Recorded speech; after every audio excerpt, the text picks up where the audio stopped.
দেখো, তোমরা সবাই কেপি কনস্টেবলের পরীক্ষা দিয়ে এসেছো, ঠিক আছে? কেপি কনস্টেবল, ঠিক আছে, আজকে পরীক্ষা ছিল। যে যেরকম দিয়েছো আশা করি ভালো দিয়েছো, যার যেরকম অ্যাটেন্ড হয়েছে আশা করি ভালোই হয়েছে, যা হয়েছে হয়ে গেছে, ঠিক আছে? এবার আমরা ম্যাক্সিমাম এখন কাট অফ নিয়ে চিন্তা ভাবনা করবো, কাট অফ কী যেতে পারে। এখন সবাই কাট অফের ভিডিও দেবে, যাই হোক, এক একজনের এক একটা মত হতে পারে কাট অফ নিয়ে। এবার বিষয়টা হলো যে কাট অফ যাই যাক যাবে। এইবার কাট অফটা নির্ভর করবে যেই বিষয়গুলোর ওপর আমার মতে একটা ভ্যাকান্সি কতগুলো আছে সেটার ওপরে ডিপেন্ড করবে। তারপরে নির্ভর করবে যেই সমস্ত স্টুডেন্ট পরীক্ষা দিয়েছে অ্যাভারেজ স্টুডেন্টটা কতজন আছে যাদের অ্যাটেন্ডটা কীরকম হয়েছে। কেউ হয়তো 85 পেয়ে যেতে পারে, কেউ ভালো হয়, কেউ 80+ হয়ে যেতে পারে, কিন্তু বিষয়টা এরকম ক্যান্ডিডেট খুব কম আছে, বেশি নেই, ঠিক আছে? কেউ 70+, ঠিক আছে, এরকম ক্যান্ডিডেট খুব কম আছে, অত একটা নেই। বিষয়টা হলো যেটা এখানে দৌড় আছে, এই যে পরীক্ষা হলো, তারপরে দৌড় হবে, তারপর আবার পরীক্ষা হবে, তারপরে ইন্টারভিউ হবে, মানে অনেক কটা জায়গা আছে কাট করার, ঠিক আছে? ক্যান্ডিডেটদেরকে কাট করার অনেক কটা জায়গা আছে। অতএব যখন এই কাট অফের লিস্টটা বেরোবে না, তখন কিন্তু তারপরে কি ভ্যাকান্সি অনেকগুলো আছে, তখন কিন্তু এই 60+ এত কাট অফ যাবে না। যেরকম আগের বার গেছিলো 67 কাট অফ গেছিলো, ঠিক আছে? ইউআর জেনারেলদের গেছিলো 67, এসটিদের গেছিলো 37, আর এসসিদের গেছিলো 55, ঠিক আছে? বিষয়টা হলো যে এইবার এতটা যাবে না, কারণ প্রথম কথা ভ্যাকান্সিটা অনেক বেশি। তারপরে হলো গিয়ে এখানকার যে কোশ্চেনের লেভেলটা মোটামুটি মডারেট টাইপের আছে, ঠিক আছে? ম্যাক্সিমাম স্টুডেন্ট এরকমই 45-45+, তারপরে অনেকে 50-60+ এরকম অনেকে স্কোর করেছে, ঠিক আছে? বা 67 এরকম 70 মতন অনেক মানে অ্যাটেন্ড করেছে, 77 হবে, অনেকে 70 হবে, 80ও কেউ হবে করেছে, ঠিক আছে? কিন্তু ম্যাক্সিমাম যেটা সম্ভাবনা, ম্যাক্সিমাম যেই ক্যান্ডিডেটগুলো আছে, আমার যেটা মনে হয় যেটুকু টুকটাক দেখছি, ঠিক আছে, সেইটুকুর অনুযায়ী বেস করে ম্যাক্সিমাম ক্যান্ডিডেট 40 থেকে ওই অ্যাটেন্ড যদি বলা হয় 40 থেকে 75-এর মধ্যেই অ্যাটেন্ড করেছে আর কি, ঠিক আছে? ম্যাক্সিমাম ক্যান্ডিডেট 40-এর তো একটু অনেকটাই কমে গেলো, 50-এর থেকে 70, 70, 80 এরকমের মধ্যে অ্যাটেন্ড করেছে। হ্যাঁ, এর মধ্যে মানে নেগেটিভ খাবে অনেকে, ঠিক আছে? অ্যাটেন্ড করাটা কি হয়তো জেনে কারো হয়তো অনেকটা ভালো হয়েছে, সেটা আবার বলছি। ম্যাক্সিমাম ক্যান্ডিডেট এরকম অ্যাটেন্ড করেছে, তারপরে কেউ নেগেটিভ খাবে, কে এরকম হবে। এবার বিষয়টা হলো যে এর উপর বেস করে এবার ম্যাক্সিমাম অ্যাভারেজ ক্যান্ডিডেট যেরকম পরীক্ষা দিয়েছে যেরকম পাবে, তার উপর বেস করে কাট অফটা হবে। ওই কয়েকটা আছে 80-র উপরে পাবে, ঠিক আছে? তারা হয়তো অনেকটা পড়াশোনায় ভালো। এইবার বিষয়টা হলো যে পড়াশোনায় ভালো, সেটা ঠিক আছে। এইবার তারপরে মাঠ হবে, এই মাঠে কিন্তু অনেক কাটছাট হবে, তারপরে মাঠের পরে আবার মেন্স আছে, ঠিক আছে? সেখানেও কাট করবে, তারপরে আবার কি ইন্টারভিউ আছে, সেখানেও কাট করবে, ঠিক আছে? অতএবটা কাট অফটা আমার এই যে ইউআরে আগের বার ভ্যাকান্সিও কম ছিল, 67 গেছিলো, ঠিক আছে? এতটা এইবার যাবে না, 50+ ইউআরের কাট অফ থাকতে পারে, ঠিক আছে? বা 50+ বা 50-র আশেপাশে এরকমই থাকবে, হয়তো 51 এরকম সামথিং হতে পারে, 52, 55 এরকমই ইউআরের। আর এসসির মোটামুটি ওরকম 45+ এরকম কাট অফ ধরে রাখা যায় আর কি, ঠিক আছে? যেতে পারে কাট অফটা।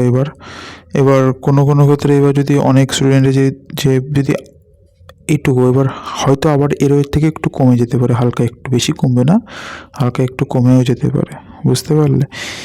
এইবার বিষয়টা হলো যে যেরকম অ্যান্সার দিয়েছে, এবার অনেক জায়গায় দেখবে অ্যান্সার সবাই, অনেক স্যাররা অ্যান্সার কি দিচ্ছে যাদের মতে যেটা উত্তর হবে সেটা। তারপরে তো পিআরবির তরফ থেকে তো একটা অ্যান্সার কি পেশ করা হবে, তখন তোমরা মিলিয়ে নেবে। ঠিক আছে, যা হয়েছে হয়েছে, এখন অত নিয়ে টেনশন করার দরকার নেই। ধরো এখন আমি মেলালাম, তখন মাথায় একটা হেডেক আসবে। তখন এখন আমার মতে পরীক্ষার এক্সাম দেওয়ার পরে, এক্সাম হল থেকে বেরোনোর পরে এই যে এত কিছু আলোচনা করা, যে এটা কি হলো না এটা কি হলো, এগুলো কিন্তু অনেকটা আর কি মনে হয়, হ্যাঁ যদি ভালো মোটামুটি মডারেট টাইপের এক্সাম হয় তখন কিন্তু দেখে যদি আমরা মেলালাম, ধরো একটা বন্ধুর সাথে মেলালাম, তখন মনে হবে এর সাথে মেলালাম, ও বললো এটা উত্তর, ইস আমি তো এটা করে এসেছি, হয়তো হবে না। আদৌ কিন্তু হয়তো বাই চান্স তুমি যেটা করেছো সেটা সঠিক, আর তোমার বন্ধু সেটা করেছে সেটা ঠিক। তুমি সেই জিনিসটা নিয়ে ভাবছো আমি এটা করলাম, কেন করলাম, আমি এটা ভেবেছিলাম এটা হতে পারে। ঠিক আছে, তুমি যদি সঠিক উত্তর জানো না, না এবার এরকম কিছু কিছু প্রশ্নের ক্ষেত্রে হয়ে থাকে, তখন তুমি সারাক্ষণ ভাবতে ভাবতে আসো পরীক্ষার হল থেকে বেরিয়ে, সারাক্ষণ ভাবতে ভাবতে স্টেশনে আসো, স্টেশন থেকে আবার সারাক্ষণ ভাবতে ভাবতে বাড়িতে যাও, বাড়ির থেকে আবার সেই সারাক্ষণ, সেই দিন তো সেই রাত তো ভাবার তালেই থাকি। তারপরে এসে ইউটিউব খুলি, দেখি স্যার কোনটা কি উত্তর দিয়েছে, সেগুলো দেখলাম। এইসব দেখে দেখে এরকম করে মাথায় প্রচণ্ড পরিমাণে হেডেক থাকে। ঠিক আছে, আর এত কিছু দেখার পরেও কিন্তু আমাদের কি এটা সমাধান হবে? সমাধান হবে না। হ্যাঁ, সেই জন্য অত কিছু আলোচনা করার কোনো দরকার নেই। যা হয়েছে দিয়েছি, ভালো দিয়েছি, যেরকম দিয়েছি ঠিক আছে, ওটাকে তো আর সংশোধন করা যাবে না। অত টেনশন নেওয়ার দরকার নেই। মোটামুটি যে দিয়েছে সে তো বুঝতে পারবে যে হ্যাঁ তার হওয়ার সম্ভাবনা আছে বা সম্ভাবনা থাকতে পারে, একটা তো অনুমান করতে পারে, তার তো মনের থেকে একটু বলতে পারে যে হ্যাঁ হতে পারে। যদি এরকম মনে হয় যে হ্যাঁ হতে পারে, তাহলে সোজাসুজি কালকের থেকেই অনেকে মাঠ শুরু করে দেয়। ডব্লিউবিপি হয়ে গেল, মাঠ শুরু করে দিয়েছে। যারা শুরু করেনি তারা একদম ছুটে দৌড় মাঠে। ঠিক আছে, আর মাঠ করলে এমন না যে আমাদের অনেক ক্ষতি হবে, সেটাও তো কোনো ব্যাপার না। মাঠ করলে আমাদের স্বাস্থ্য ঠিক থাকবে, শরীরের থেকে ঠিক থাকবে, আমরা ব্রেনটা অনেকটা ভালো কাজ করবে। ঠিক আছে, আর একটা ডিসিপ্লিনের মধ্যে থাকবো আমরা। প্রত্যেকদিন সকালে উঠতে হবে, সেটা একটা ডিসিপ্লিন। খারাপ তো হবে না, বরং ভালোই হবে। এখানে নেগেটিভ কিছু পাচ্ছি না। আমরা যদি প্রত্যেকদিন মাঠে যাই নেগেটিভ পাবো না, বরং পজিটিভ জিনিস পাবো আমরা। ঠিক আছে, দৌড়ে মাঠে যেতে হবে। ঠিক আছে, কারণ মাঠে অনেকে বাদ যাবে, হয়তো কেউ 80+ পেয়েছে, সে হয়তো মাঠ পাস করতে পারবে না। ঠিক আছে, আবার কেউ আছে সে পাসও করতে পারবে। ঠিক আছে, এরকম ক্যান্ডিডেট। এবার এরা কিন্তু এত নম্বর পেয়ে মাঠ পাস না করতে পারলে তখন কিন্তু মেন্সের জন্য বসতে পারবে না। বোঝা গেল? এবার সেই জন্য সেই জিনিসটা মাথায় রেখে কাট অফটা সেরকমও যাবে, এতটা হাই যাবে না কাট অফ এইবার, কারণ ভ্যাকান্সিও বেশি আছে, আগের থেকেও অনেক বেশি আছে এইবার। আর কোশ্চেনের লেভেলটাও সেরকমই আছে, অ্যাটেন্ড করার ম্যাক্সিমাম স্টুডেন্ট অ্যাটেন্ড করেছে সেরকমই, বেশি না। ওই অ্যাটেন্ডের কথা বলছি, তার উপরে নাম্বার তো সেরকমই পাবে। এবার এর উপর বেস করেই কাট অফটা যাবে। অত ভাবার কোনো দরকার নেই, যা হয়েছে ভালো হয়েছে, যেটা হবে ভালোই হবে। হ্যাঁ, যত ইজি বলা যাচ্ছে, আমরা যত ইজি বলতে পারছি তত ইজি নয় জিনিসটা। তারপরে কি মনকে তো শান্তি দিতে হবে না? আমরাও যেরকম ভাবি, সে একই, যে ভাবতেই আমার যতই বলি না কেন, আমি যতই বলি না কেন টেনশন হবে না, একটু হবে, কিন্তু হ্যাঁ যত বলবো যে ঠিক আছে যা হয়েছে হয়েছে, এবার যতবার বলবো ঠিক আছে হয়েছে, তখন কিন্তু আমরা নেক্সটের দিকে আমরা ফোকাস রেখে পড়াশোনা করতে পারবো। ঠিক আছে, নাহলে সারাক্ষণ এই 2-3 দিন তো এখন তো মনে হয় খালি সারাক্ষণ ইউটিউবেই তুমুল ঝড় হবে। ইউটিউবেই আমরা সারাক্ষণ বসে থাকবো, দেখবো কী কী আসছে, কী কী উত্তর পাচ্ছি আমরা, কী কী ঝামেলা হলো। তারপরে পিআরবির তরফ থেকে অ্যান্সার কী দিলে তখন সেটা ভুল হয়, সেই নিয়ে একটা তুমুল ঝড় উঠবে। ঠিক আছে, এরকম করে চলবে। এইবার হ্যাঁ, যতটা নিজেকে টেনশন ফ্রি রাখা যেতে পারে হয়, অবশ্যই হবে। মানুষ আমরা অবশ্যই টেনশন হবে একটু, যতটা রিল্যাক্স থাকতে পারে সেই জন্য একটু এক্সারসাইজ করতে হয়। আমাদের ব্রেনকে একটু ট্রেন করতে হবে, ব্রেনকেও তো একটু শার্প করতে হবে, সেই জন্য তো একটু ব্রেনকে তো শার্প করার জন্য এক্সারসাইজ বা ইয়োগা এগুলো তো করতে হয় না। সব হয়ে যাবে, যা হবে ভালোই হবে। হ্যাঁ, তার মধ্যে দুঃখ কষ্ট সব নিয়েই হবে।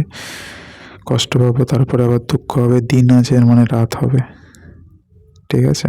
আবার রাত আছে মানে অবশ্যই দিন হবেই, ঠিক আছে? চলো, সবাই ভালো থাকবে, সুস্থ থাকবে। আর তোমাদের কেমন কী স্কোর হলো যদি মনে হয়, এমনিতেই ছোটো চ্যানেল, ছোটো ভিডিও, ঠিক আছে, যদি তোমাদের কাছে গিয়ে পৌঁছয় তাহলে অবশ্যই তোমাদের স্কোরটা অবশ্যই তোমরা কীরকম কী অ্যাটেন্ড করেছো, কটা হতে পারে, সেটা ইচ্ছে হলে কমেন্ট করে জানাতে পারো। সবাই ভালো থাকবে, সুস্থ থাকবে। জয় হিন্দ, বন্দে মাতরম।